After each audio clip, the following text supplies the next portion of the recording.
رسول نحمده ونصلي على رسوله الكريم جزا الله أن محمد صلى الله عليه وسلم ما هو أهله.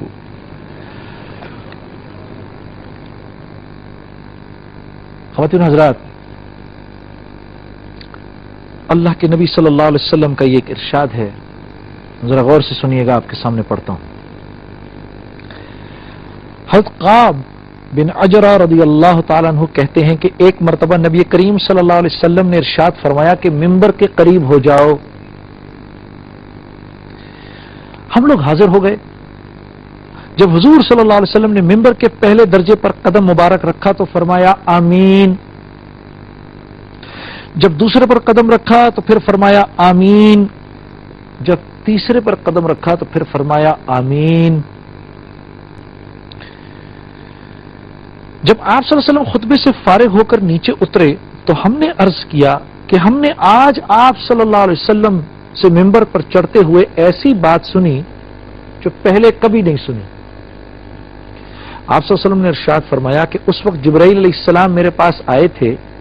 جب پہلے درجے پر میں نے قدم رکھا تو انہوں نے کہا کہ ہلاک ہو وہ شخص جس نے رمضان کا مہینہ پایا پھر بھی اس کی مغفرت نہ ہوئی. میں نے کہا آمین. پھر جب میں نے دوسرے درجے پر قدم رکھا تو انہوں نے کہا ہلاک ہو وہ شخص جس کے سامنے آپ صلی اللہ علیہ وسلم کا ذکر مبارک آئے اور وہ درود نہ بھیجے. میں نے کہا آمین. جب میں تیسرے درجے پر چڑھا تو انہوں نے کہا ہلاک ہو وہ شخص جس کے سامنے اس کے والدین یا ان میں سے کوئی ایک بڑھاپے کو پاویں اور وہ اس کو جنت میں داخل نہ کرائیں. میں نے کہا آمین. اب یہ سوچو کہ یہ کس کی طرف سے ہلاکت کی دعا ہے. اللہ کا سب سے مقرب فرشتہ جو کہ انبیاء علیہ الصلوۃ والسلام تک اللہ کا پیغام لے جانے کا ذمہ دار ہے. ایک تو ہوا اللہ کا پیغام، ایک ہوا اللہ کا پیغام پہنچانے والے. کتنا بڑا درجہ ہوا ان کو.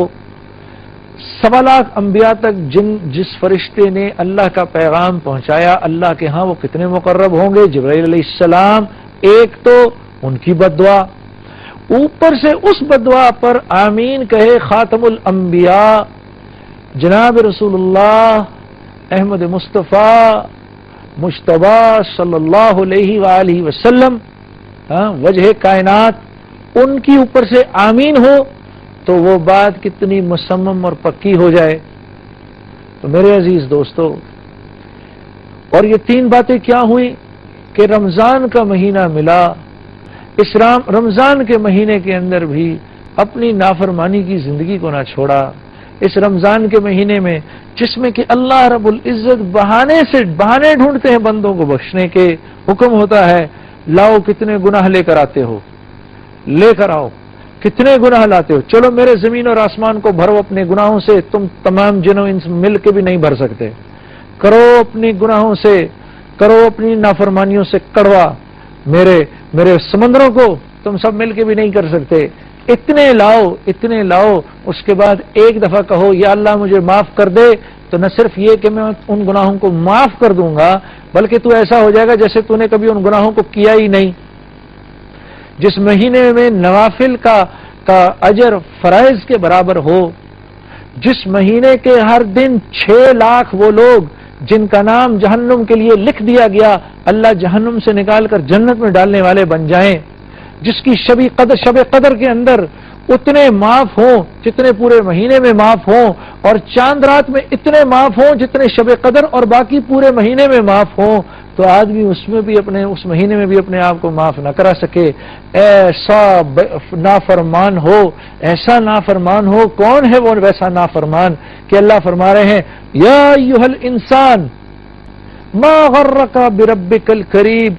اے انسان بتا اتنے کریم رب کو چھوڑ کر تو کہاں جا رہا ہے، کس کے پاس جا رہا ہے؟ کیا کوئی ہم سے بڑا کریم ہے؟ ہم تو رب ہو کے نہیں جانتے کہ اتنا بڑا کوئی کریم ہے. تو مخلوق ہو کر کس کی طرف جاتا ہے؟ دکھا ہمیں، ہم سے بھی زیادہ کریم کو دکھا. اور پھر جس انسان کا مجھ پر آپ پر اتنا بڑا احسان. تو اللہ کے نبی فرما رہے ہیں اور جبرائیل فرما رہے ہیں کہ ان کا نام آئے اور درود زبان پر نہ آئے، واقعی یہ مسلمان بہت ہی کم ظرف ہے۔ اتنے بڑے جس محسن کی وجہ سے نماز ملی، جس کی وجہ سے اسلام ملا، ایمان ملا، جس کی وجہ سے روزے ملے، جس کی وجہ سے زکوٰۃ ملی، جس کی وجہ سے اللہ ملا، جس کی وجہ سے اللہ ملا، بعد از خدا بزرگ توئی قصہ مختصر، ہاں، جس ذات کی وجہ سے اللہ ملا، اسی کا نام سن کے زبان پر درود نہ آئے میرے عزیز دوستو، تو واقعی بڑی کم نصیبی ہے۔ اور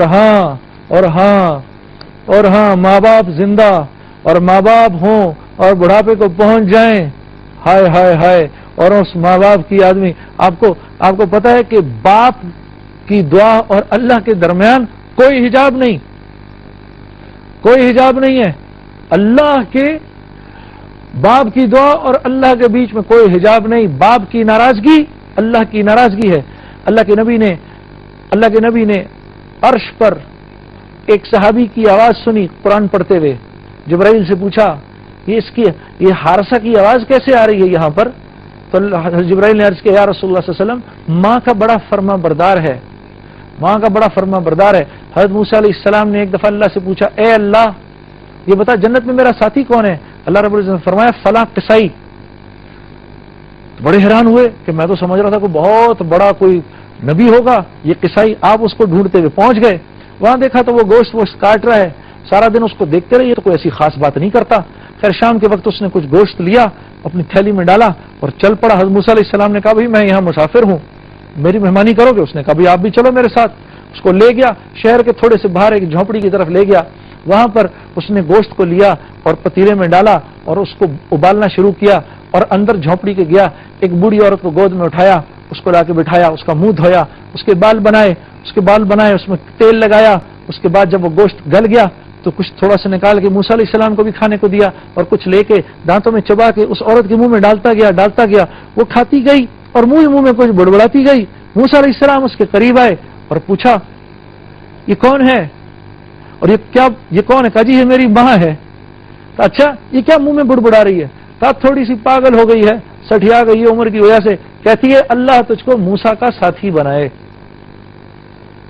موسیٰ علیہ السلام نے کہا اللہ اکبر اللہ اکبر، میں موسیٰ ہوں اور تجھ کو یہ بشارت دینا چاہتا ہوں کہ تیری ماں کی یہ دعا قبول ہوئی۔ تو میرے عزیز دوستو، اللہ ماں باپ کی خدمت کی، اور اللہ ماں باپ کی خدمت جیسی کرنی چاہیے، جیسی قدر ان کی ماننی چاہیے، اس کی توفیق عطا فرمائے۔ آئیے ایک بریک لیتے ہیں، بریک کے بعد آج آپ کے لیے میں اپنے سب سے بڑے محسن اور اپنے سب سے بڑے دوست سے آپ کی آج ملاقات کرواؤں گا، جس آدمی نے اس راستے میں مجھے دعوت کی لائن میں میری مدد کی اور مسلسل میری رہنمائی کی، اور جب میں گرا مجھ کو اٹھایا، اور سب سے بڑا احسان ان کا یہ کہ جب ساری دنیا نے مجھے چھوڑ دیا، سب نے چھوڑ دیا، تو اس آدمی نے میرا ہاتھ پکڑے رکھا اور ایک بچے کی طرح مجھے چلایا، اور چلا کر حتی الامکان کوشش کر کے مجھے پار لگا دیا۔ میں ساری زندگی اس انسان کا احسان مند ہوں۔ ان کا نام مولانا طارق جمیل ہے۔